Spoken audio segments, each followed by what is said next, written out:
पवित्र श्रीमद् भागवत गीता, पवित्र चारों वेद, पवित्र कुरान शरीफ, पवित्र बाइबल, पवित्र गुरु ग्रंथ साहिब, पवित्र कबीर साहिब की वाणी में छुपे हुए गूढ़ रहस्य अर्थात तत्व को जानने के लिए कृपया अवश्य सुनिए जगत गुरु तत्वदर्शी संत रामपाल जी महाराज के मंगल प्रवचन। अपने आत्माओं, जब यहाँ के भगवान ने पूरा वेदों का ज्ञान नहीं तो इन ऋषि महर्षियों को कहां से होगा जिनके ऊपर हम आश्रित रहे, इन ब्राह्मण गुरुओं को।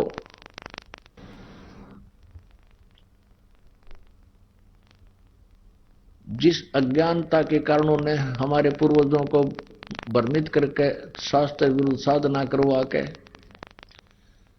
और भूत बनवा दिया, कोई पत्थर बनवा दिया, और अब कहते हैं उनके श्राद्ध निकालो। ये डले ढुआरे अपने तय काल के जाल में फंसा दिया गहराई से इन्होंने।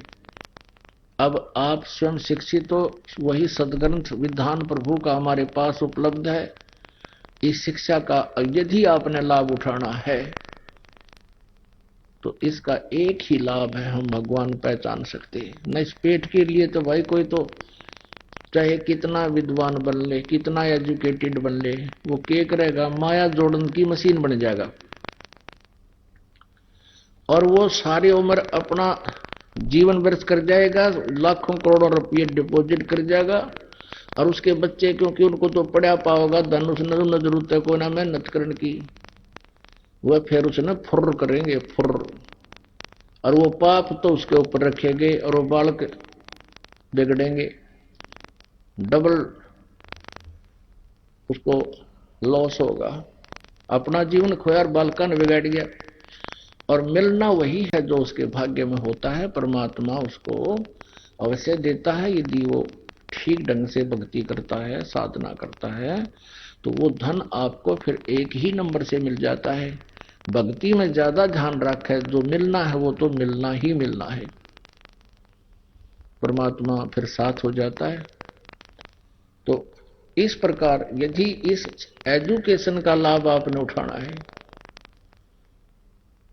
तो केवल परमात्मा को पहचान कर और फिर दिन रात एक कर दे, अपना कार्य भी करे, परमात्मा की भक्ति भी करे। कितना ही प्रयत्नशील व्यक्ति है मनुष्य, गने तो गना वो 10 घंटे काम कर सकता है, को घना ढीठ होगा तो 12 घंटे कर लेगा। जो पशु कैसा है, तो उसने 12 के बाद 12 घंटे फिर बच गए, 6 घंटे सो ले, 2 घंटे खान पीन में नहान धोन में ला ले, 8 घंटे हो गए, 4 घंटे आपके पास फिर भी बच गए। उसमें तो 1 घंटा और ला ले, किसी मित्र प्यारे बात करनी पड़े, 3 घंटे तो कम से कम परमात्मा को देने चाहिए आपने।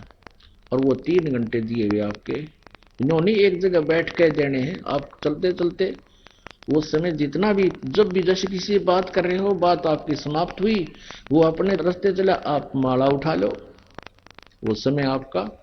इस तरह कुल मिला करके जो 3 घंटे भी आप मालिक को दे दोगे, बेड़ा पार है, गणे की जरूरत को ना।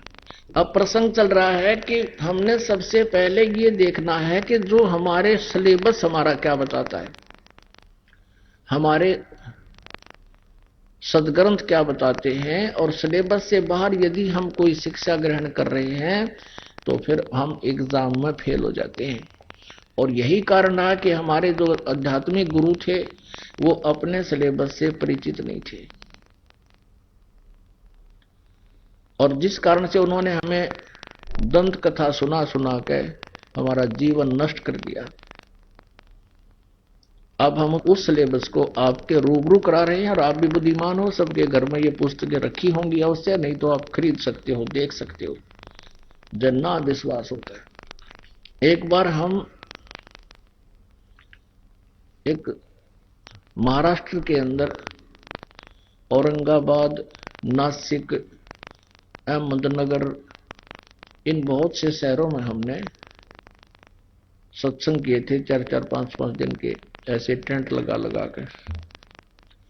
तो वहां प्रोजेक्टर के ऊपर दास ये दिखा रहा था दुर्गा पुराण, ब्रह्मा विष्णु महेश की वो जन्म पत्री सुना रहा था इन्हीं से। तो 2-3 बूढ़े बूढ़े बुजुर्ग से एजुकेटेड व्यक्ति थे, वो सामने सत्संग सुन रहे थे, प्रोजेक्टर पर देख रहे थे। तो वो क्या कहते हैं कि ये संत जो है कोई षड्यंत्रकारी लगता है, और इसने ऊपर का कवर ये गीता प्रेस गोरखपुर का आप पे बनवा रखा होगा। हम तो इतने दिन हो गए पढ़ते इन पुराणों को, कभी नहीं पढ़ा, कभी देखा नहीं इसमें। तो तीनों हा मिला रहे, सचमुच ये गड़बड़ है, ये कोई वैसे ही नकली डुप्लीकेट पुस्तक बनवा रखी होगी इसने। तो फिर उन्होंने वो प्रश्न नोट करे, सकंद नोट कर लिए। अगले दिन तो उन्होंने जाके सामने जाके अपने घर पर देखा तो वो तो ज्यों का त्यों मिला। तो वहां एक भक्त बैठा था हमारे साथ गया हुआ, वो उनकी सारी गतिविधि देख रहा था। वो अगले दिन फिर आकर बैठ गए, वो भगत फिर उनके निकट बैठ गया। उनको पता था कि आज तो ये उठे हैं बैठे हैं, यूं कैसे होगा, ऐसा नहीं हो सकता। हर कल देखिए इनकी सती थी। वो अगले दिन आए और नो बैठे कान बोझ के, और जो भी मैं कहूं ठीक करे ठीक करे। तो फिर आपस में डिस्कस करते हैं कि भाई हद होगी। एक कहता 70 साल का हो गया मैं और 15-20 वर्ष का लग गया था इन पुराणों को पढ़ने, आज तक हमारी बुद्धि में भी ना ये बातें जो आज इस संत ने मक्खन सा निकाल के दर दिया। नाम फिर भी नहीं लिया उन्हें बूढ़ा ने, क्यों कर्म बिगड़ गए गणे। तो वो फिर मेरे पास आए, बैठे, बात हुई। मैंने कहा तो आप अपना जन्म सुधारो, दीक्षा ले लो। कि नहीं अब दीक्षा क्या लेंगे, अब तो उम्र बहुत बीत गई है। अब तो वो साधना करते करते जीवन ही चला गया, फिर उस साधना का क्या होगा। उनको बहुत से उदाहरण देकर समझाने की चेष्टा भी की कि जैसे कोई कुमार्ग पर जा रहा है, आपने यहां बरवाला से दिल्ली जाना है और आप जान लग रहे हो सिरसा या लुधियाना को, और आप लुधियाना साइड में 100 किलोमीटर चले गए और वहां जाकर आपको पता चला कि हम तो दिल्ली के विपरीत दिशा में आ रहे हैं। तो क्या करना चाहिए, तुरंत मुड़ जाना चाहिए, अविलंब वापस हो जाना चाहिए। यदि जरा सी भी बुद्धि रखते हो और आप कह रहे हो कि अब क्या होगा हमारी 60 वर्ष की साधना का, 20-40 वर्ष की साधना का, वो साधना ही नहीं है, वो तो कुमार्ग पर जा रहे हो आप। अब भी मुड़ जाओगे तो भी लाभ होगा, लेकिन मुड़े तो वो ना जिसकी भांग उतर जाएगी। उनका सबका भांग तय रखी है काल ने। कबीरी माया अटपटी सब गट आण अड़ी, और किस किस ने समझाऊं या कुआ भांग पड़ी। होय होय, ये जो स्थिति एक व्यक्ति की है वही सभी की है, लाखों की, करोड़ों की हिंदुओं की। जैसे हम ज्ञान सुनाते हैं, एक बार तो सभी बिदकते हैं, फिर प्रमाण देखते हैं, फिर सेट हो जाते हैं। फिर नाम लेने के लिए तो कई दिन में सोचे हैं कि उपदेश भी लेना चाहिए। कई दिन तक सोचेगा अब क्या होगा, पिछली पूजा का क्या होगा। पिछली का तो कुछ होना है कोई नहीं, भूत बनना है और उसको त्याग देने से आपका कल्याण होना है, तो तुरंत करना चाहिए इस काम को। तो पुण्यात्मा, ये जो आपको प्रमाण दिखाए जा रहे हैं, आपका यहां प्रोजेक्टर पर विश्वास ना हो, पहली बार आप घर भी जाकर देखोगे और देखोगे तो फिर स्वीकार भी करोगे। तो ये जो ज्ञान आपको सुना जा रहा है, अब आपको पता चला है श्री विष्णु जी कह रहे हैं दुर्गा से ऊपर कोई भगवान नहीं, और दुर्गा जी कह रही है कि ब्रह्म से ऊपर कोई प्रभु नहीं, वो फाइनल गॉड है ब्रह्म, उसका ओम नाम है। और सब पूजाएं त्याग कर केवल एक ओम का नाम जाप करो, ब्रह्म की पूजा करो, तुम ब्रह्म लोक में चले जाओगे, तुम्हारा कल्याण हो। गीता जी अध्याय नंबर 8 के श्लोक नंबर 16 में लिखा है कि ब्रह्म लोक तक गए हुए प्राणी भी पुनर्जन्म को प्राप्त होते हैं, उनकी दुर्गति बनी ही रहती है। श्रीमद् भगवत गीता जी का ज्ञान ये ब्रह्म बोल रहा है श्री कृष्ण जी में प्रवेश करके। गीता जी अध्याय नंबर 8 के श्लोक नंबर 16 में कहता है ओम इति एकाक्षरम ब्रह्म व्यवहारन माम अनुसमरण ये प्रयाति तदंदेहम स याति परमाम गतिम। मुझ ब्रह्म का एक ओम अक्षर है, नथिंग एल्स। ओम इति, बस यह एक अक्षर का एक अक्षर है ओम। मुझ ब्रह्म का उच्चारण करके सिमरण करता हुआ यह प्रयाति तदंदेहम, जो शरीर छोड़कर जाते हुए भी इसका सिमरण करता हुआ जाता है, स याति परमाम गतिम, वह ओम से मिलने वाली परम गति यानी अंतिम उपलब्धि जो ओम के जाप से है वो ब्रह्मलोक प्राप्ति है। और ब्रह्मलोक पर्यंत भी गए हुए प्राणी जन्म और मृत्यु में रहते हैं, उनको परम शांति नहीं हो सकती। जब तक प्राणी जन्म और मृत्यु में है उनको परम शांति नहीं हो सकती, उनको सुख नहीं हो सकता। अब गीता ज्ञानदाता ब्रह्म है, श्री कृष्ण में प्रवेश करके बोलता है ये काल है। ये कहता है कि चौथे अध्याय के 5वें और 9वें श्लोक में अर्जुन तेरे और मेरे बहुत जन्म हो चुके, तू नहीं जानता मैं जानता हूं। मेरे कर्म और जन्म अलौकिक हैं।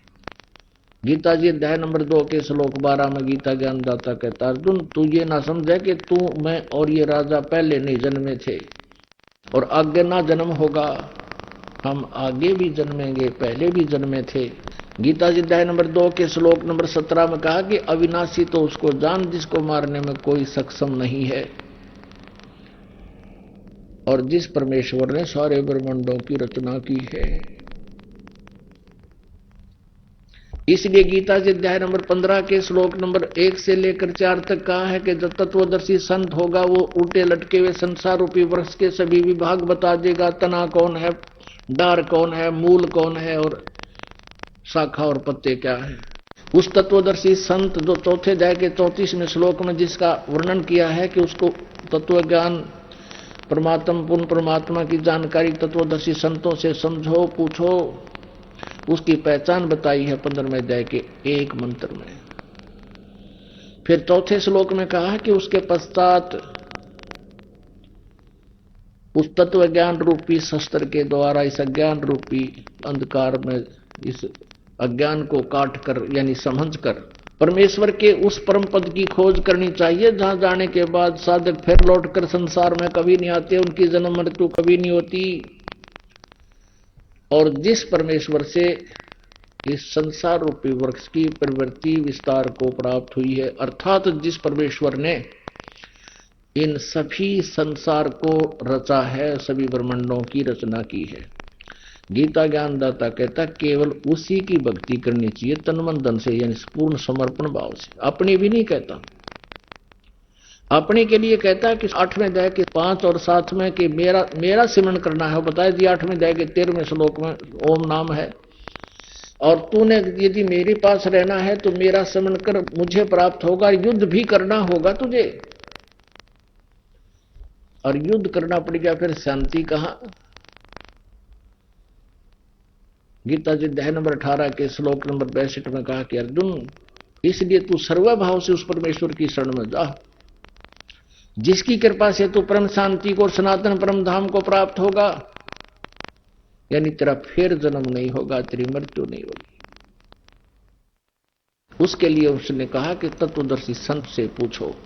17वें अध्याय के 23वें श्लोक में सच्चिदानंद घन ब्रह्म कहते हैं ओम तत्सत इति निर्देश है ब्रह्मणे त्रिविध समर्थ है। ब्रह्मणे माने सच्चिदानंद घन ब्रह्म। गीता जी अध्याय नंबर 8 के श्लोक नंबर 1 में अर्जुन ने पूछा प्रभु आपने गीता अध्याय नंबर 7 के श्लोक 29 में 29 में कहा है कि जो प्राणी उस तत्ब्रह्म से परिचित है, संपूर्ण अध्यात्म से परिचित है और सब कर्मों से परिचित है, वह केवल जरा और मरण से ही छूटने का प्रयत्न करते हैं, यहाँ की किसी वस्तु के चक्कर में नहीं पड़ते।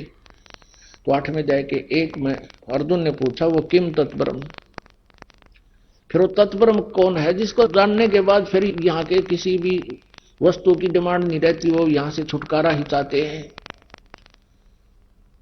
गीता ज्ञानदाता ने 8वें अध्याय के 3रे श्लोक में कहा कि वो परम अक्षर ब्रह्म है और उसकी शरण में जा, उसकी कृपा से, तो 18वें अध्याय के 62वें श्लोक में फिर तेरा पूर्ण मोक्ष होगा। तो पुण्यात्माओं, अब आपको दिखाते हैं दुर्गा जी के अध्यात्म ज्ञान के विचार प्रवचन जो श्री हिमालय जी को सुना रही है। देखिएगा, देवी पुराण गीता प्रेस गोरखपुर से प्रकाशित 562 पृष्ठ पे 7वां स्कंद संक्षिप्त देवी भागवत 562 पृष्ठ पे गीता प्रेस गोरखपुर से प्रकाशित है ये वही। और किसी का ना जच्चा तो भाई फिर अपनी घराली देख लियो जाके। 562 पे देवी हिमालय राजा को ज्ञानोपदेश दे रही है, अपने प्रवचन सुना रही है, ब्रह्म स्वरूप का वर्णन करती है, ब्रह्म के बारे में जानकारी दे रही है। श्री देवी जी कहने लगी, पर्वतराज, उस ब्रह्म का क्या स्वरूप है यह बतलाया जाता है। पहले तो अपने बारे में सट्टे मारे, मेरी पूजा करे, नौकरो नौकरो, लेकिन फिर कहती है कि नहीं, अगर तुझे सही लाभ लेना है तो मैं बताती हूँ उस ब्रह्म का क्या स्वरूप है यह बतलाया जाता है, जो प्रकाश स्वरूप सबके अत्यंत समीप में स्थित, हृदय गुहा में स्थित होने के कारण गुहाचर नाम से प्रसिद्ध और महान पद अर्थात परम प्राप्य है। वह समस्त प्रजा के ज्ञान से परे है। अब ज्यादा न पढ़ाकर हम, वह परम सत्य और अविनाशी तत्व है। सौम्य उस वेदने योग्य लक्ष्य का तुम वेदन करो, मन लगाकर उसमें तन्मय हो जाओ। सौम्य उपनिषद में कथित महान अस्त्र रूप धनुष लेकर उस पर उपासना द्वारा तीक्ष्ण किया हुआ बाण संधान करो और फिर भानुगत चित्त के द्वारा उस बाण को खींचकर उस अक्षर रूप ब्रह्म को ही लक्ष्य बनाकर वेधन करो।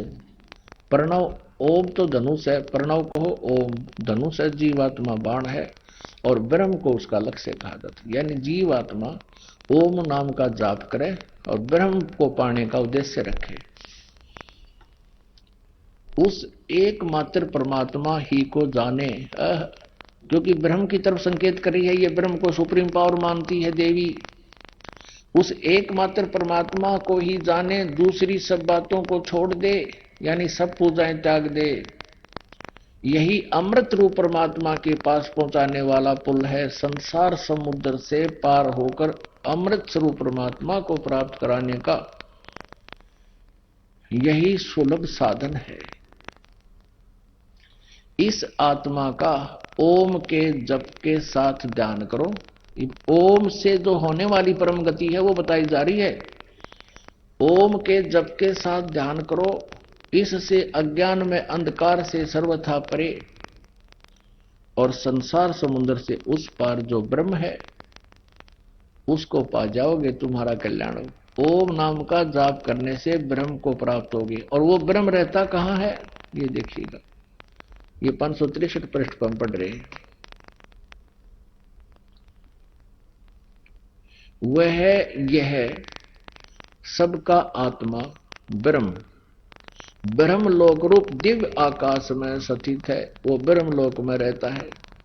अपने आत्माओं, आपके समक्ष अपने वो सदग्रंथ हैं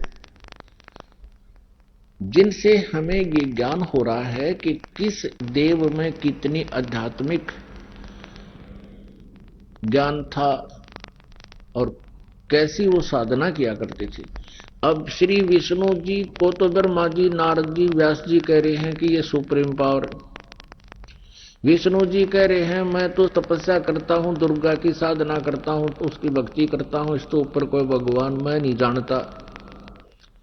दुर्गा कहती है कि ओम जाप है, ब्रह्म सबसे सुप्रीम पावर है, उसका जाप करो, तुम्हारा कल्याण हो और ब्रह्म लोक में चले जाओगे। पवित्र श्रीमद् भगवत गीता अध्याय 8 के श्लोक 16 में लिखा है कि ब्रह्म लोक पर्यंत भी सभी जन्म मृत्यु में आते हैं और जब तक जन्म मृत्यु है जीव सुखी नहीं हो सकता, उसका कल्याण नहीं हो सकता। अब ब्रह्म कहता है, गीता जी में आपको सुना ही दिया कि उस परम अक्षर ब्रह्म की पूजा करो उससे तुम्हारा पूर्ण मोक्ष होगा, फिर कभी जन्म नहीं होगा। उसके लिए गीता ज्ञानदाता ब्रह्म भी कहता, मैं परिचित नहीं उस ज्ञान से, ना उस विधान से, ना उस समाधान से। उसके लिए तत्वदर्शी संतों की खोज करो। अपने आत्माओं, जैसे कल के सत्संग में आप जी सुन रहे थे कि जितने भी ऋषि महर्षि संत हुए हैं, ये कहते हैं कि प्रारब्ध का कर्म प्राणी को भोगना ही पड़ता है, भोगे से ही समाप्त होता है। बृहस्पति जी देवताओं के गुरु हैं, और देवताओं के गुरु क्या कहते हैं कि इंद्र को बता रहे हैं कि जो आपको सुख प्राप्त है और जो आपको दुख प्राप्त है, ये आपके पाप और पुण्य अक्षय हो रहे हैं, नाश हो रहे हैं, और यही तरीका है इनके नाश करने का। जैसे आप सुखी हो तो आपके पुण्य नाश हो रहे हैं, उनका भट्ठा बैठ रहा है पुण्यों का, और यदि आप दुखी हो तो आपके पाप नाश हो रहे हैं। ये प्रोसीजर, ये प्रोसेस बताया इन्होंने, लेकिन ये है इनका अपना लोक वेद, न ये वेदों का ज्ञान है और न ही ये कोई और अन्य किसी जिसने परमात्मा प्राप्ति की है उस महापुरुष का विधान है। वेदों में लिखा 8वें अध्याय के 13वें श्लोक में, मंत्र में, यजुर्वेद में, कि परमात्मा तो घोर पाप का भी नाश कर देता है। किसी भी प्रकार का संकट आप प्राय भगवान उसको दूर कर सकता है। पुण्यात्माओं, यदि प्राणी को जैसा उसके भाग्य में है वैसा ही भोगना पड़े तो कोई ना भक्ति करे और ना भगवान की जरूरत। फिर आवश्यकता क्या है परमात्मा की? जिसका ऊपर कैर टूटना वो टूटेगा, फिर क्या की भक्ति करेगा वो? कर ली भक्ति पर तक घूटी लावेगा वो, शराब पीने लगेगा या डाके मारेगा कि तो चोरी करेगा। तो इन लोगों ने बिगाड़ दिया पूरा समाज, क्योंकि पहले आत्मा सबसे पहले परमात्मा से ही राहत चाहती है। परमात्मा से राहत ना मिलने से फिर ये बकवाद करने लग जाती है मन के अधीन होकर। और जब परमात्मा का सहयोग आपको मिलेगा, आपको इतना सुख देगा भगवान, इतना बेनिफिट देगा, इतना आपको जो है बरकत देगा, आप सोच भी नहीं सकते। और फिर आपको ज्ञान हो जाएगा तो जहर खाना है, किसी का पैसा मिलावट करके लेना या वैसे रिश्वत लेना, चोरी करना, दान दहेज लेना, ये तो विष खाना है, विष। और फिर कहते हैं जैसे कर का जहर का रंग होरी हो, कहो कौन तिस खाव राम रंग होरी हो।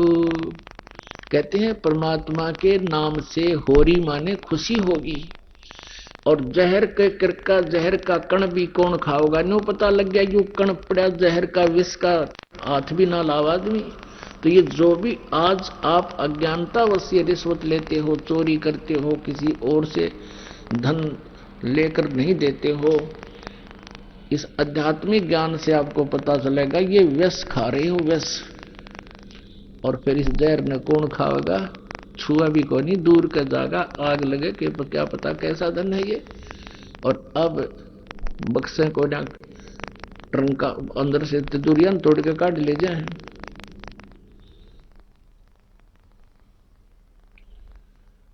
कल असंग सुनाया था इस दास ने आपको कि स्वामी रामानंद जी और परमेश्वर कबीर जी की गोष्ठी हो रही थी। वहां पर एक महादुखी ब्राह्मण पहुंच गया, क्योंकि महर्षि जो रामानंद जी थे, स्वामी रामानंद जी, वो केवल ब्राह्मणों को ही शिष्य बनाते थे, उनके ही गुरु बनते थे। और एक ब्राह्मण बहुत गरीब घर में, बहुत उसके ऊपर दोना संकट आया हुआ था अपने, यानी वो अर्थार्थी भी था, आर्त भी था, ना वो जिज्ञासु था ना ज्ञानी था। दो प्रकार के उसके ऊपर आपदाएं थी। एक तो घना निर्धन था और ऊपर से अपने परिवार के ऊपर उसके ऊपर संकट आया हुआ था। उसके बच्चे बीमार, उसकी पत्नी बीमार, वो स्वयं भी दुखी और बहुत बुरा हाल था। और स्वामी जी ने बहुत कुछ साधनाएं बताई थी, लेकिन वो उसको कोई राहत नहीं मिली।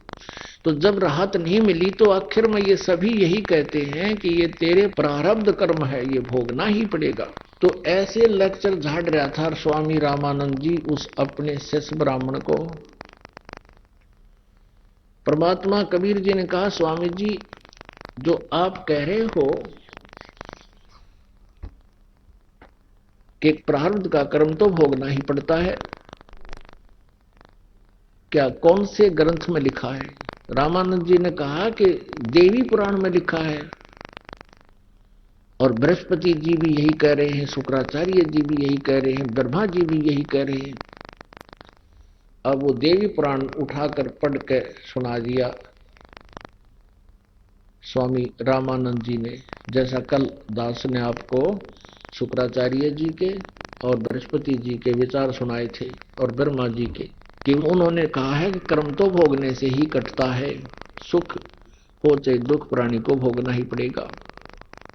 तब परमेश्वर ने कहा था कि आप वेदों को ऑथेंटिक मानते हो या पुराणों को? अब रामानंद जी पर का ज्ञान तैसा ही था, बालकों जैसा। तो रामानंद जी कहने लगे, स्वामी जी कि मैं दोनों को ही ऑथेंटिक मानता हूं, वेदों को भी ऑथेंटिक मानता हूं और पुराणों को भी ऑथेंटिक मानता हूं, क्योंकि इनका राइटर एक ही है। तब परमात्मा ने बताया कि राइटर इज राइटर। राइटर तो राइटर ही होता, लेखक था वो। अब जैसे कोई क्लर्क है और उसका बॉस कोई बोल रहा है, वो लिख रहा है, उसका राइटर, उस लिखने वाले का उसमें अपना कोई योगदान नहीं है। ठीक है, कोई अपने विचार थोड़े बहुत मिलाए हैं, वो अलग बात है। उस सेंटेंस को सुधारने के लिए कोई कोमा मात्रा ला दी, वो दूसरी बात है।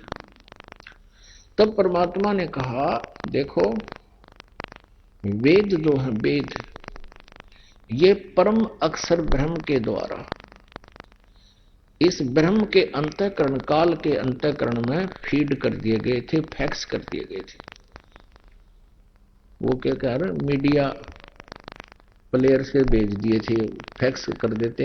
एक मोबाइल से दूसरे मोबाइल में पूरे की पूरे जो ना चले जाते हैं, शब्द के शब्द। फिल्म की फिल्म दूसरे में फीड हो जाती है और उसमें भी रह जाती है। तो ऐसे परमात्मा ने इस ब्रह्म के अंतःकरण में ये वेद डाल दिए, और समय आने पर वो अपने आप बाहर आने थे। तो उसके श्वासों द्वारा, ब्रह्म के इस ज्योति निरंजन के श्वासों द्वारा ये पांचों के पांचों वेद बाहर आ गए थे इसके शरीर तक। तो इसने इन पांचों को पढ़ा, तो पांचवा जो सूक्ष्म वेद था उसमें पूर्ण परमात्मा की जानकारी थी, वो इस काल ने नष्ट कर दिया।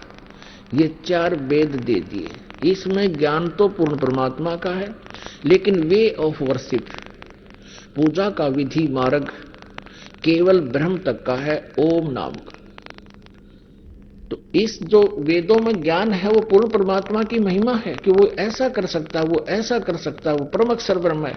और ब्रह्म की साधना, ब्रह्म की साधना बताई है कि ओम नाम है इसका, और उस परम अक्षर ब्रह्म का जो साधना है वो तत्वदर्शी संत बताओगे। अब उसमें परमात्मा ने कहा कि जो गीता जी का ज्ञान है ये वेदों वाला ज्ञान है, और वेदों का सारांश दिया है किसने? ब्रह्म ने, श्री कृष्ण जी में प्रवेश करके। तो वेद और गीता जी एक ही है। गीता जी में थोड़ा सा अंतर इसलिए है कि इस श्रीमद् भगवत गीता जी में गीता ज्ञानदाता ब्रह्म ने अपना मत कुछ प्रवेश कर दिया है, और वो मत यदि वेदों से मेल नहीं खाता है तो उसको हमने त्याग देना होगा। जहां तक बात रही पुराणों की, ये पुराण क्या है? ब्रह्मा जी द्वारा दिया गया अपना ज्ञान है, और ब्रह्मा जी से सुनकर फिर अन्य ऋषियों ने कुछ अपना विचार, अपना अनुभव, और साथ में ब्रह्मा जी के का रेफरेंस दे देकर ये इतने बड़े बड़े 18 पुराण बना दिए। अब जो पुराणों में लिखा है कि कर्म भोगने से ही समाप्त होंगे, प्रारब्ध में लिखे पाप का नाश नहीं हो सकता, और जब तक आपके प्रारब्ध में यानी कर्म में किस्मत में लिखे हुए पाप का नाश नहीं हुआ तो आपको सुख नहीं हो सकता। और आपको भक्ति से सुख नहीं हुआ तो के चाटा इसी भक्ति ने फिर कौन करेगा? सारे नास्तिक हो गए। इसी कारण से पूरा रूस, पूरी चीन इन डुप्लीकेट ऋषि संतों के कारण भगवान वाला लाभ इनको मिला नहीं तो ये नास्तिक हो गए। और यही स्थिति थी कुछ दिनों में इस भारतवर्ष में आ जानी थी। ये नकली टोल के टोल बना रखे करोड़ों की संख्या में से श्री राधा स्वामी, धन धन सतगुरु, जय गुरुदेव वाला ने। ये भोली आत्मा गई वहां पर भगवान पाने के लिए, वहां कख भी नहीं इनको। अंत में देख लेना ये बिल्कुल नास्तिक हो जाएंगे, भक्ति करेगा नहीं कोई।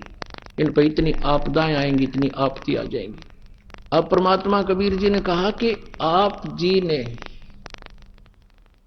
देवी पुराण में बृहस्पति जी के विचार सुनाए कि वो कह रहे हैं इंद्र को, 5वें स्कंद में वो इंद्र को कह रहे हैं कि कर्म तो भोगना ही पड़ता है और जो मस्तिष्क में लिखा वो भोगना ही पड़ेगा, इसमें कोई परिवर्तन नहीं हो सकता।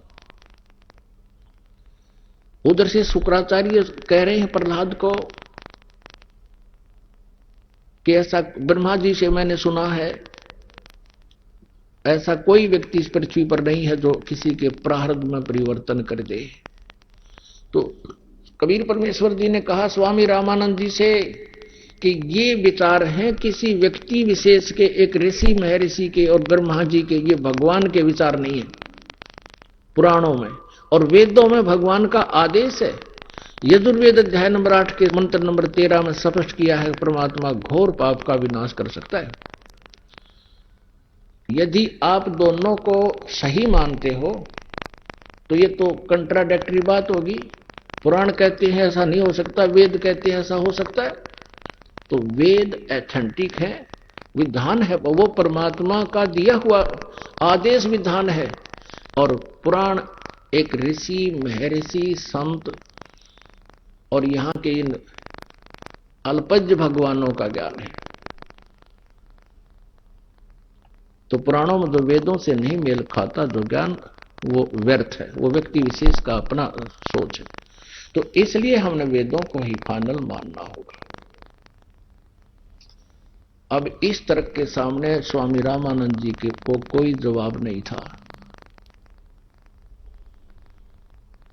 अपनात्मा जो व्यक्ति वहां रामानंद जी का शिष्य बना हुआ था वो ये दोनों की वार्ता सुनने लगा और कबीर परमेश्वर जी से पूछा आप कौन हो, आप कहां रहते हो? तो परमात्मा ने कहा भाई मैं दानक हूं, कबीर मेरा नाम है और दानकों की कॉलोनी में रहता हूं, दुल्हाओं की कॉलोनी। सारा नाम बता दिया, इसी काशी में रहता हूं। अब क्या हुआ कि हफ्ते 10 दिन के बाद वो दुखी व्यक्ति उस ब्राह्मण गुरु को छोड़कर, वो ब्राह्मण तो कबीर जी सत्संग कर रहे थे वहां, वो भी आ गया और उसने देखा ये तो वही महापुरुष है जो रामानंद जी के छक्के छुड़ा दिए थे ज्ञान में। क्योंकि परमेश्वर ने कहा था कि जब परमात्मा की भक्ति साधना से सुख नहीं हो सकता तो भक्ति की आवश्यकता क्या है। तो उसका वह बात खटेगी थी।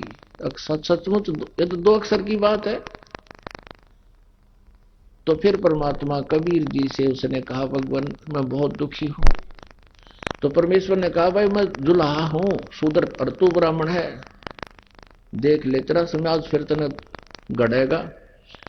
तो इन्होंने बोला जी बाढ़ में जाओ समाज, मेरी तो ढूंढी डगी कती, मेरा तो भट्ठा बैठ रहा है, बालक मेरे बीमार और उस ब्राह्मण तो मैंने 10 साल हो गए नाक रगड़ते थे। जो उसने साधना बताई स्वामी जी की मैंने सारी कर ली, कोई राहत नहीं। परमात्मा ने उसको मंत्र दिया कि ये जाप कर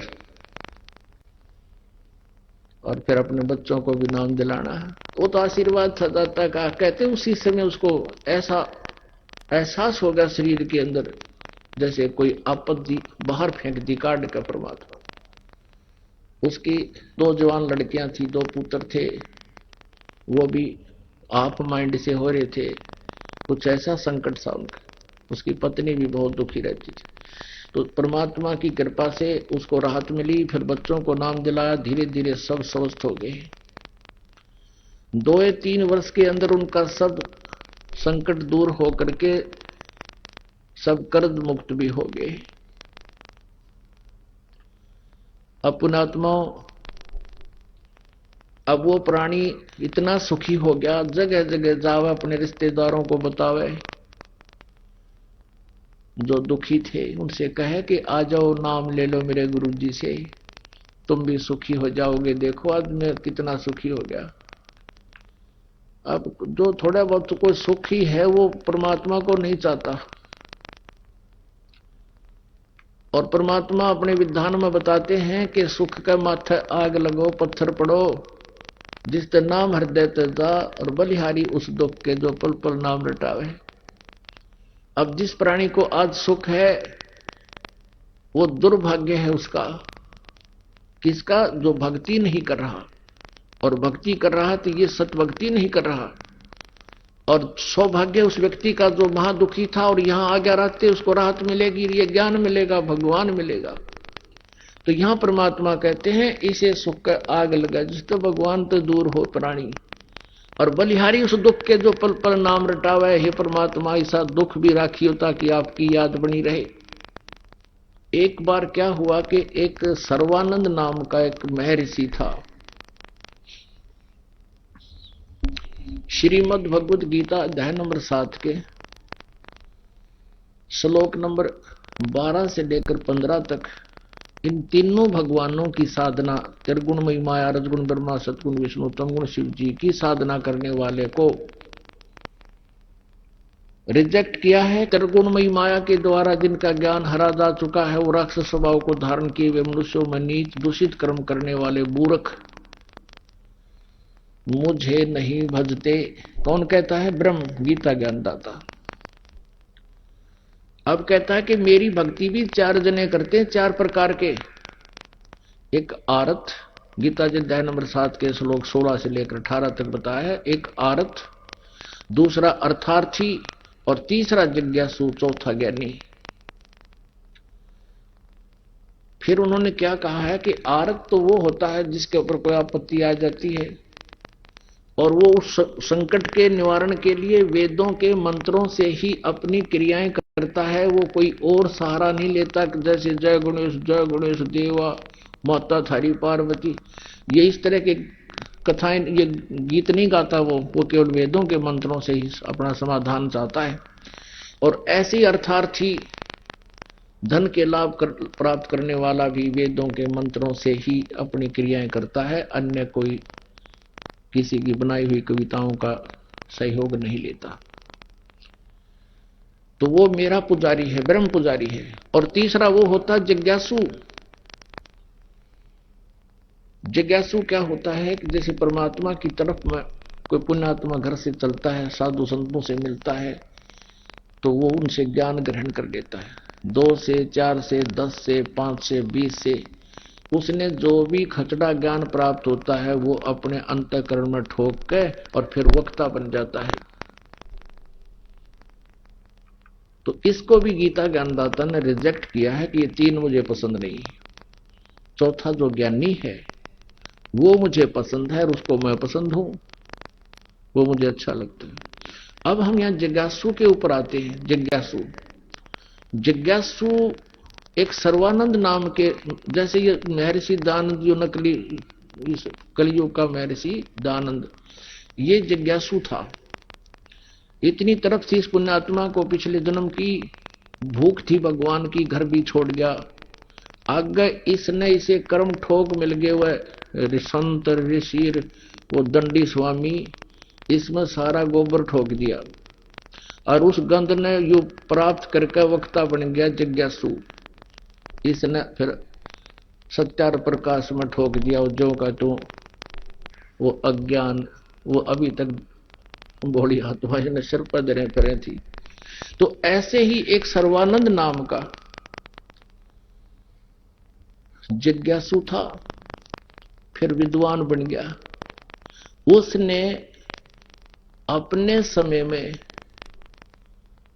आसपास के सभी ब्राह्मणों को, विद्वानों को पराजित कर दिया।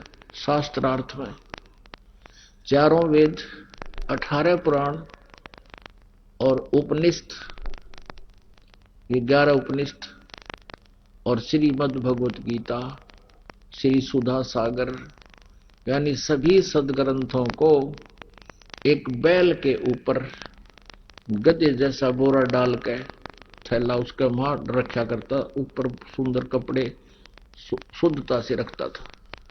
और कोई भी उसके साथ वार्तालाप शास्त्रार्थ करता था, तुरंत उठा उठा कर दिखा देते थे। वो चेले पकड़ा देते, वो अध्याय और पृष्ठ सुना देता, देखो इसके ऊपर ऐसा लिखा, निकाल कर देख लो। यानी उसने काशी के सभी विद्वानों को पराजित कर दिया। उसकी माता जो थी उसका नाम था शारदा रानी पंडितानी। वो इतनी दुखी थी, उसका कोई प्रारब्ध का कर्म दंड था उसके ऊपर, तो उसने अपने बच्चे से भी कहा, बेटा मेरा कोई समाधान बताओ, तो बड़ा विद्वान पुरुष है। उसने भी जो जंतर मंत्र बताए, फिर नहीं उसको आराम हुआ तो किसी पड़ोसन ने आके बता दिया, ऐसे वो महापुरुष वहां गुफा में है, जाते ही दर्शन होते ही ठीक हो जाता। वो वहां भी गई, उसके द्वारा बताई गई साधनाएं भी की। तो जिस भी ऋषि महर्षि जंतर मंत्र झाड़ा करने वाले को, जिसको भी जिसने बताया वहां पहुंच गई। सभी ने पहले तो अपनी क्रियाएं बताई, साधनाएं बताई, फिर लास्ट में उसको कह देते थे कि ये शारदा जी, ये तेरे प्रारब्ध का दंड है, कर्म दंड है, ये तो भोगना ही पड़ेगा, इसका कोई विकल्प नहीं। डॉक्टर वैद्यों से भी खूब इलाज करवाया, बहुत पीड़ा में रहती थी। अंतिम सांस गिरने लगी कि कहीं भी समाधान नहीं है, अब तो मृत्यु के साथ ही ये दुख जाएगा। एक दिन वही पंडित जो उनका रिश्तेदार था, जो पहुंच रहा था घर घर जाके बता दो रिश्तेदारों को, आ जाओ गुरु जी आ रहे हैं, भगवान उतर रहे हैं, आ जाओ भगवान आए हैं, तुम्हें सुख हो जाएगा। वो भी पहुंच गया वहां कुदरती शारदा जी के घर पे। शारदा जी से पूछा, हाँ उससे पहले शारदा जी के पास एक बहन गई, कबीर जी की शिष्या, परमेश्वर कबीर जी की शिष्या, और उसने कहा कि शारदा जी कुशल मंगल पूछा। तो उस शारदा जी ने कहा, सर्वानंद की माता जी ने कहा, बहन क्या बताऊं, मेरे जितना दुखी इस पृथ्वी प्राणी नहीं।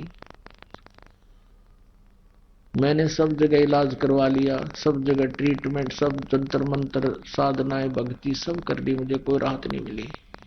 सभी ने ये कह दिया है कि तेरे मृत्यु के साथ ही तेरा कष्ट अंत होगा।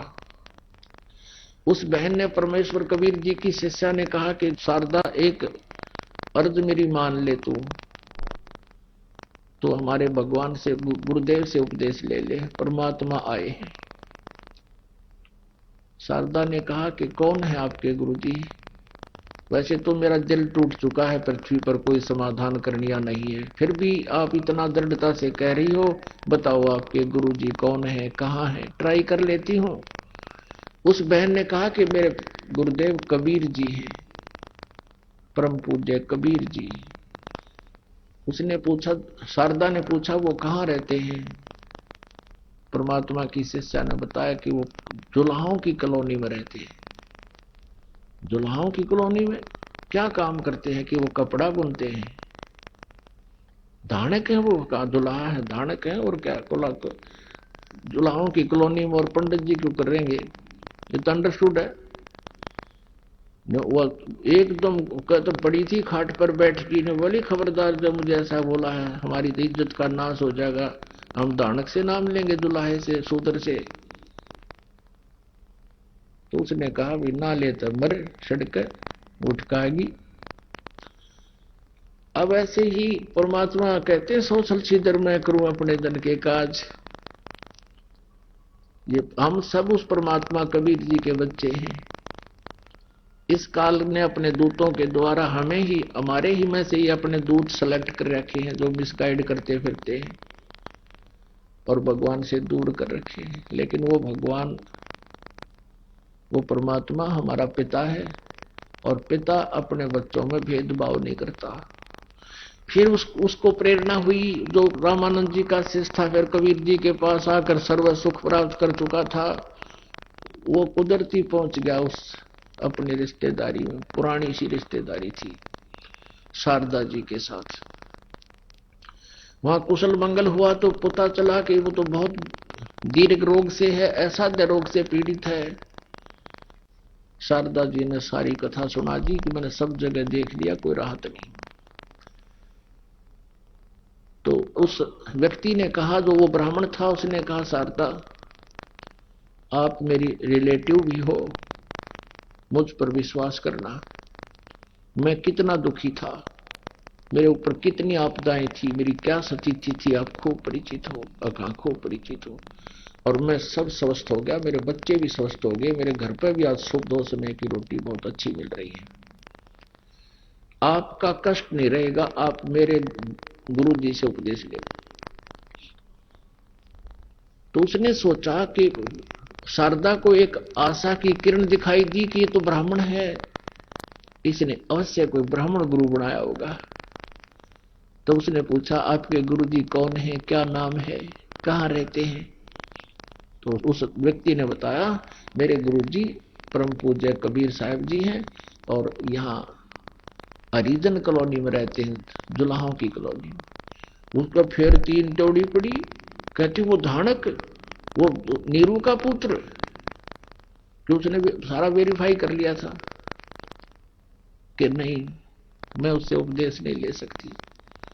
और तूने ब्राह्मण होकर इज्जत का नाश करवा दिया, तूने जुल्म कर दिया है, क्या कहेगा तुझे ब्राह्मण समाज?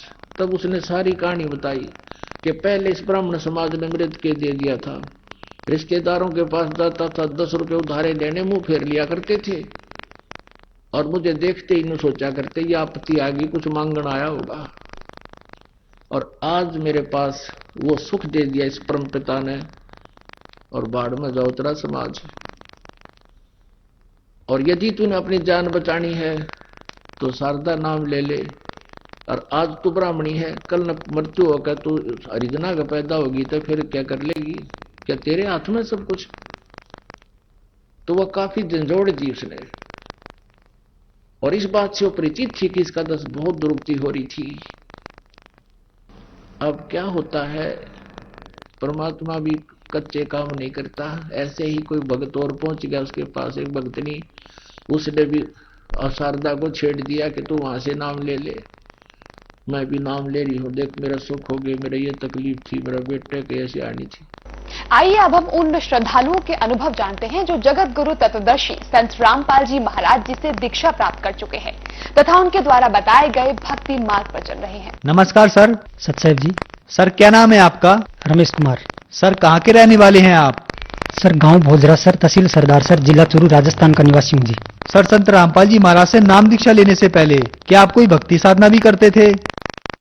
सर संत रामपाल जी महाराज जी की शरण में आने से पहले सारी जो देवी देवताओं की भक्ति होती सभी करते थे, जैसे हनुमान जी की पूजा करना, कृष्ण जी की भक्ति करना। पहले मैं छोटा था तो हनुमान जी की भक्ति करता था। उसके बाद मेरे एरिया के अंदर एक संत भोले बाबा करके हैं, वो कथा करने आए थे, तो उन्होंने कथा किया था, वो भागवत की कथा करते थे। उससे पहले मैं हनुमान जी की भक्ति करता था। तो बचपन से कसक थी, परमात्मा पाने की चाह थी। तो बचपन से ऐसा लगता था कि परमात्मा कोई और है, ये परमात्मा नहीं है, जड़ रूपी परमात्मा है, उसकी भक्ति करनी चाहिए। तो भोले बाबा ने ये बताया कि ये कृष्ण भगवान ये पूर्ण परमात्मा है, और भागवत की कथा ये सबसे बड़ी कथा है, इससे बड़ा कोई ग्रंथ नहीं है। तो मेरे को ऐसा लगा कि कृष्ण भगवान ही पूर्ण परमात्मा है, तो मैं कृष्ण भगवान की भक्ति करने लग गया था। उसके अलावा जैसे व्रत रखने हैं, मंगलवार का व्रत रखना, नवरात्र के व्रत रखने, और 1 महीने मैंने सावन का महीना जो निराहार रहकर किया था, पूरा 1 सावन का महीना मैंने अन्न नहीं खाया था। और 6 महीने ये दास नंगे पांव भी घुमा था। उसके अलावा निर्जला एकादशी जो बिना पानी के की जाती है, वो भी दास ने कई निर्जला एकादशी के व्रत भी किए हैं।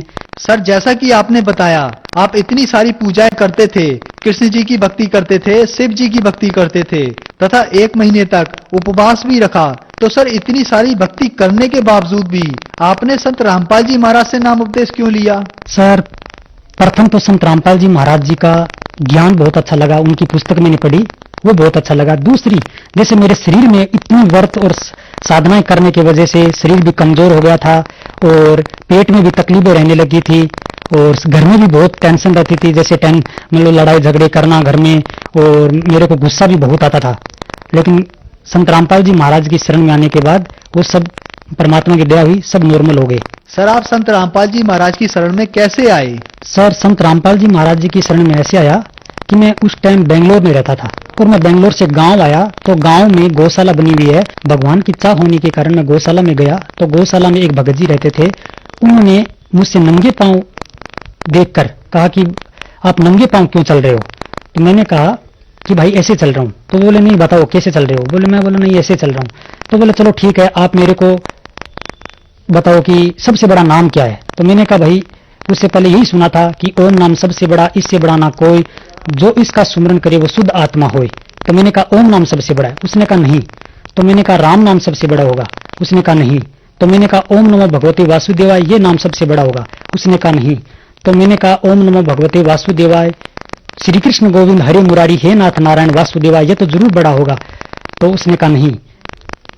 तो मैंने कहा भाई आप ही बता दो मुझे क्या नाम बड़ा है, मैं नहीं जानता। तो उसने मुझे संत रामपाल जी महाराज की लिखित ज्ञान गंगा पुस्तक दी। तो जब वो पुस्तक दी तो मेरे मन में ऐसे अभिमान आया, अहंकार आया कि मैं गीता जी का पाठ भी करता हूँ, सुंदरकांड के पाठ भी मैंने किए हैं और भागवत का पाठ भी मैं घर पे करने लग गया था और रामायण का पाठ भी मैं करता हूँ और भी अन्य सारी साधनाएं मैं करता हूँ। इस पुस्तक के अंदर ऐसा फिर क्या है? जब मैंने उस पुस्तक को पूरा पढ़ा तो मैं, आप सच नहीं मानेंगे, रोने लग गया बैठ के कि हे परमात्मा, मुझे तो पता ही नहीं था कि परमात्मा कौन है। ये पुस्तक तो एक बहुत बड़ा अनमोल ग्रंथ है जिसके अंदर चारों वेद, पवित्र गीता जी, कुरान शरीफ, बाइबल, सारे ग्रंथों का समावेश है। ये तो बहुत बड़ा ग्रंथ है एक, और मैंने इसका अपमान किया। हे परमात्मा मुझे क्षमा करना और परमात्मा आप अपनी शरण में मुझे लो। तो उसके बाद मैं थोड़े दिन के बाद बरवाला आश्रम गया।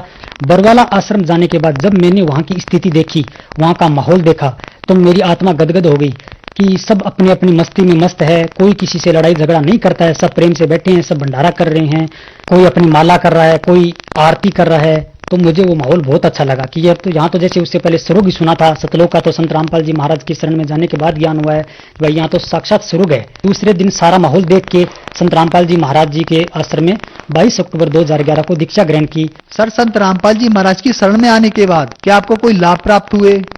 संत रामपाल जी महाराज जी की शरण में आने के बाद प्रथम तो जी मैंने एक बार गुरुजी से नाम लेने के बाद थोड़े दिन के बाद मैंने प्रार्थना लगाई कि गुरुजी दास की एक प्रार्थना है। तो गुरुजी ने कहा बेटा तेरी प्रार्थना हो गई। तो मैंने सोचा ऐसे कैसे प्रार्थना होगी? गुरुजी ने कुछ पूछा ही नहीं, तेरी प्रार्थना हो गई। लेकिन मुझे इतना ज्ञान नहीं था कि संत के शब्द में शक्ति होती है, संत तो अंतर्यामी होते हैं। तो मैं घर आ गया। थोड़े दिनों के बाद मेरा वो काम सिद्ध हो गया। थोड़े दिन के बाद फिर मेरे को एक गुरुजी से नाम लेने से पहले एक लड़का हुआ था। वो लड़का बचपन से जब पैदा हुआ उस थोड़े दिन के बाद इतना बीमार रहने लग गया था कि उसको कभी जयपुर, कभी बीकानेर, कभी जयपुर, कभी बीकानेर, कभी 10 दिन घर में, 5 दिन हॉस्पिटल में, 5 दिन हॉस्पिटल में, 10 दिन घर में, ऐसे मतलब वो रहने लग गया था। बहुत ही बीमार वो रहता था। तो फिर मैं उससे परेशान होकर और बीकानेर में जो अपना कोठारी हॉस्पिटल है, डॉक्टर गौरव गोम्बर, उसको भी दिखाया था, उसका भी ट्रीटमेंट चला था। डॉक्टरों को कुछ भी समझ नहीं आता था, वो लोग दवा देते थे और हम लोग घर आ जाते थे। तो चाहे जांच करवा देते थे, इसलिए जांच करो, और हम लोग घर आ जाते थे, लेकिन उसको कुछ भी फायदा नहीं हुआ। एक दिन मैंने सोचा हे परमात्मा, मैं जब वहां हॉस्पिटल जाता हूँ इससे तो अच्छा है कि मैं आपकी शरण में आऊं, वहां मेरा टाइम वेस्ट होता है, मेरा पैसा खर्च होता है। इसलिए मैंने ये सोच के दवाइयां बंद कर दी। और जब से दवाइयां बंद की तब से आज 4-5 साल हो गए। मालिक की दया है, वो बच्चा एकदम स्वस्थ है। मैंने कभी भी उसको बीकानेर या जयपुर कोई हॉस्पिटल में नहीं लेके गया हूं। उसके बाद मेरे को दूसरा लड़का हुआ तो पहले लड़के का नाम हमने सतगुरुदेव जी से पूछा था। तो सतगुरुदेव जी ने पहले लड़के का नाम नीरज बताया। दूसरे लड़के का नाम जैसे लड़का हुआ तो मेरे को ये लड़का होने से पहले मेरे मन में था कि अब गुरुजी पहले लड़के का नाम नीरज रखा है, नीरज कमल का प्रायवाची होता है कि कमल का प्रायवाची नीरज और पंकज होता है। तो मैंने सोचा दूसरा लड़का हो गया तो अगर गुरुजी नाम पंकज रख दे, मेरे मन में था ऐसा। तो दूसरा लड़का होने के बाद मैंने गुरुजी से प्रार्थना करी, दास की प्रार्थना है, गुरुजी दास को लड़का हुआ है, नाम बताएं। तो गुरुजी ने मेरे चेहरे की तरफ देख के कहा बेटा पंकज नाम रख ले। तो मुझे बहुत बेहद खुशी हुई कि जो मेरे नाम मेरे मन में है वही नाम गुरुजी ने बता दिया। करोड़ों नाम संसार में है, लेकिन गुरुजी ने जो मेरे मन में नाम बसा हुआ है वो नाम बच्चे का निकाला है, तो वो भी एक चमत्कार हुआ। उसके बाद तीसरी डिलीवरी हुई। तीसरी डिलीवरी के अंदर 2 लड़के हुए जुड़वा। पहले लड़के की डिलीवरी हो गई नॉर्मल, दूसरे बच्चे की डिलीवरी नहीं हो रही है। दूसरे बच्चे की डिलीवरी नहीं हो रही है तो जैसे पौन घंटा हो गया, पौन घंटे तक डिलीवरी नहीं हुई। नर्स ने कह दिया कि इस बच्चे की डिलीवरी यहाँ नहीं होगी, आप इसको मतलब दूसरी जगह लेके जाओ। तो हमारी माताजी साथ में थी, लेडीज और भी साथ में थी। वो बोली भाई अब इस हालत में हम इसको कहाँ लेके जाएं। वो बोली आप बीकानेर या चूरू कहीं भी लेके जाओ, ये डिलीवरी मेरे से नहीं होगी। तो बोला इस हालत में हम लोग कहाँ लेके जाएं इसको, जैसे भी करके आप डिलीवरी करो। तो उसने बोला ये बच्चा नहीं बचेगा, डिलीवरी तो मैं चलो करा दूंगी कोई बात नहीं, बच्चा नहीं बचेगा। तो मेरी माताजी ने और सबने कहा कोई बात नहीं आप डिलीवरी करो। और बोले वो नर्स ये भी बोली कि आप अपने परमात्मा को भगवान को याद करो। तो मेरी माताजी ने कहा हमारे संत रामपाल जी महाराज हमारे साथ है, आप चिंता मत करो, आप अपना काम करो। तो फिर 3 घंटे के बाद जब बच्चे की डिलीवरी हुई तो बच्चे को हम तुरंत लेके हॉस्पिटल लेके चले गए। गणपति नर्सिंग होम जो हॉस्पिटल है, प्राइवेट हॉस्पिटल है सरदार शहर के अंदर, उसमें लेके गए। तो डॉक्टर ने जाने के बाद मुझे कहा कि ये बच्चा आप चाहो तो इसको बीकानेर या जयपुर कहीं भी लेके जा सकते हो। तो उसने कहा कि इस बच्चे के बचने के चांस नहीं है, क्योंकि इस टाइप के बच्चे अक्सर बचते नहीं है। तो मैं कहा कोई बात नहीं, आप अपना ट्रीटमेंट शुरू करो, हमारे संत रामपाल जी महाराज हमारे साथ है, आप चिंता मत करो, आप अपना ट्रीटमेंट करो, आपका काम है ट्रीटमेंट करना, बाकी सब परमात्मा पे छोड़ दो। डॉक्टर ने अपना ट्रीटमेंट शुरू किया। 3 दिन तक बच्चे ने कुछ भी खाया पिया नहीं। 6 दिन हो गए। 6ठे दिन जो मेरी पत्नी थी वो मुझे बोलती है कि आप गुरुजियों को एक बार प्रार्थना लगा लो। तो मैं उसको बोला वो भक्ति नहीं करती है, नाम ले रखा है पर भक्ति नहीं करती है, मर्यादा नहीं रखती है। तो मैंने उसको कहा कि आप भक्ति नहीं करती हो, मर्यादा नहीं रखती हो, दुख आते हैं तो आपको परमात्मा याद आते हैं और सुख में आप परमात्मा को भूल जाते हो, तो मैं प्रार्थना नहीं लगाऊंगा। मैं ऐसे करके जहां वो एडमिट थी उस कमरे से बाहर निकल गया। तो थोड़ी देर बाद फिर वापस गया तो उसने फिर मुझसे प्रार्थना की कि आप एक बार मेरी प्रार्थना है आपसे, आप गुरुजी को प्रार्थना लगा दो, बस मेरा मन खुश हो जाएगा। मैं चलो ठीक है, संत रामपाल जी महाराज तो दया के सागर हैं, उनको मैं प्रार्थना लगा लूंगा कोई बात नहीं, लेकिन फिर भी आप भक्ति नहीं करते हो, मर्यादा नहीं रखते हो। तो मैंने सतगुरुदेव जी शाम को लगभग 10 बजे रात को मैंने प्रार्थना लगाई। प्रार्थना लगाने के बाद सुबह जब डॉक्टर आया, बच्चे को डॉक्टर आया तो डॉक्टर ने आके कहा कि आज आपको छुट्टी कर देंगे शाम को, बच्चा आपका ठीक है। वो परमात्मा की दया थी। परमात्मा को शाम को प्रार्थना लगाते ही दूसरे दिन बच्चा मतलब डॉक्टर ने छुट्टी दे दी, हम लोग घर पे आ गए। और डॉक्टर ने यह भी कहा था कि बच्चा अगर ये बच भी गया तो इस बच्चे में कोई डिफेक्ट रहेगा, ये बच्चा पूरी तरह से तंदुरुस्त नहीं हो पाएगा। वो बच्चा आज वो 4 लड़के हैं, चारों लड़कों में सबसे ज्यादा एक्टिव है वो बच्चा। संत रामपाल जी महाराज की शरण में आने से पहले मुझे बहुत गुस्सा आता था और गुस्से के कारण घर में झगड़ा रहता था। हमेशा इस टेंशन में रहता था मैं कि कैसे मेरा ये मनुष्य मतलब कैसे ये जीवन मेरा सफल होगा, कैसे हम जिएंगे। इस तरह से गुस्सा आएगा। अपना जीवन गृहस्थ जीवन तो बहुत लंबा अभी तो स्टार्ट हुआ है। संत रामपाल जी महाराज की शरण में आने के बाद मुझे वो गुस्सा नहीं आता है, मेरे घर में शांति रहती है। एक बार मेरी मम्मी घर में जाला साफ कर रही थी, सफाई कर रही थी, तो मम्मी वहां से नीचे गिर गई। नीचे गिरने के बाद मम्मी को इतनी जबरदस्त चोट आई कि मम्मी ने ये सोचा कि लगता है मेरी हड्डी फ्रैक्चर हो गई है। तो डॉक्टर को दिखाया, संत रामपाल जी महाराज की दया हुई, कुछ भी नहीं हुआ, नॉर्मल। उसको थोड़ा सा 4-5 दिन की टैबलेट दी और मम्मी ठीक हो गई। सर, जो दर्शक आज आपको देख रहे हैं, आप उन्हें क्या संदेश देना चाहते हैं? जो दर्शक देख रहे हैं उनसे मेरी यही प्रार्थना है, रिक्वेस्ट है कि आप संत रामपाल जी महाराज जी का सत्संग प्रतिदिन जो विभिन्न टीवी चैनलों के ऊपर चलता है सुने और उनकी लिखित पुस्तकों को पढ़ें, पढ़कर उनके दिए हुए आध्यात्मिक ज्ञान को समझें। संत रामपाल जी महाराज शास्त्रों के अनुसार भक्ति बता रहे हैं और उनके दी हुई भक्ति आप करें, उसी से मोक्ष संभव है। जैसे आपके घर में भी किसी भी तरह की बाधाएं हैं, शरीर में जैसे कोई रोग है, वो भी परमात्मा की दया से संत रामपाल जी महाराज की दी हुई भक्ति से वो भी ठीक होते हैं और घर की भी कलह समाप्त होती है। सर, जो संत रामपाल जी महाराज से नाम दीक्षा लेना चाहते हैं, वो संत रामपाल जी महाराज से कैसे नाम दीक्षा ले सकते हैं? सर, संत रामपाल जी महाराज के विभिन्न टीवी चैनलों के ऊपर सत्संग आते हैं, उस सत्संग को आप सुने। सत्संग के अंदर नीचे पट्टी चलती है, पट्टी के ऊपर नंबर आते हैं, नंबरों पे कॉल करने के बाद आपके नजदीकी नामदान केंद्र के नंबर दे दिए जाएंगे, वहां पर जाकर आप नाम दीक्षा ले सकते हैं और अपना कल्याण करवा सकते हैं। धन्यवाद सर। सत साहिब जी।